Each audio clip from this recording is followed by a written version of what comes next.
So the basic formula in determining future price and forward price is going to be this.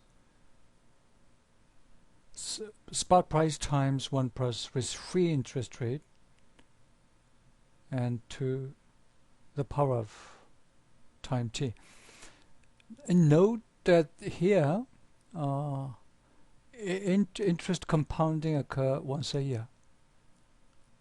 And what if we assume that interest rate is continuously compounded?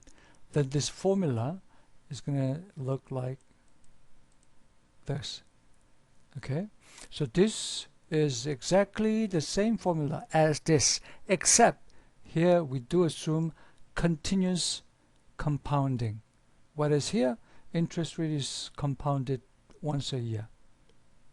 Okay, so I'm gonna think of these two as a sort of a basic formula, and then by modifying this, I'm going to show some sort of application. Now, this basic formula can be modified into this when we do have an underlying asset that provides a known dollar income. If you know known dollar income, you could calculate this I is going to be the present value of income during life of forward and future contract. Okay, so instead of as 0 when you do have known dollar income of underlying asset, you're going to calculate the present value of it and then subtract. Then that's going to be the future price and forward price. The prime example of this formula is going to be bond future or interest rate future, where underlying asset is born. We know when underlying asset is born, it has known dollar income, which is what?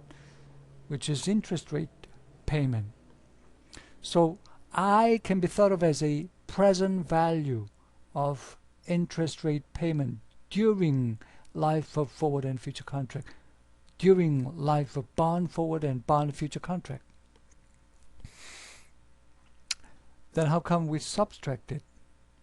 Well, if you buy this bond future or interest rate future, the interest payment of this bond doesn't belong to you till expiration of this bond or interest rate future. So that needs to be subtracted.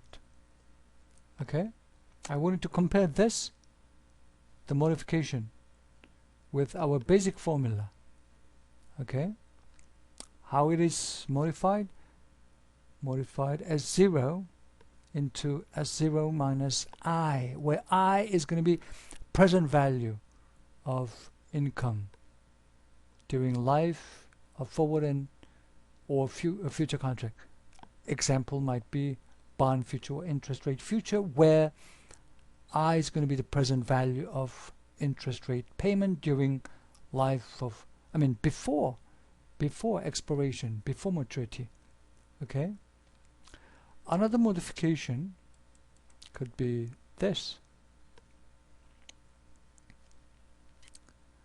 where underlying asset has a known yield Q. So Q is the average yield during the life of the contract, expressed with continuous compounding. Okay? The prime example might be stock index future or stock future, where Q indicate dividend yield. Dividend yield. If that's the case, now I wanted to compare this with our basic formula. The modification occur. Instead of risk-free rate R here, you subtract R minus Q. You subtract Q, which is, think of again, stock index dividend yield. Again, why we subtract dividend yield? Because assuming you bought this stock index future,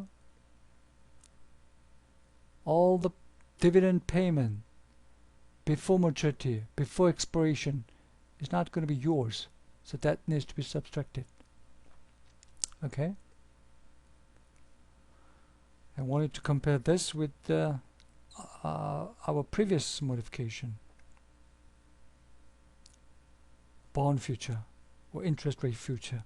When you calculate present value of interest payment before maturity, then this is going to be preferred.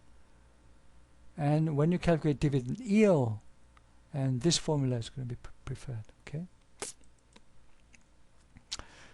Now, at this point, we're going to change gears a little bit.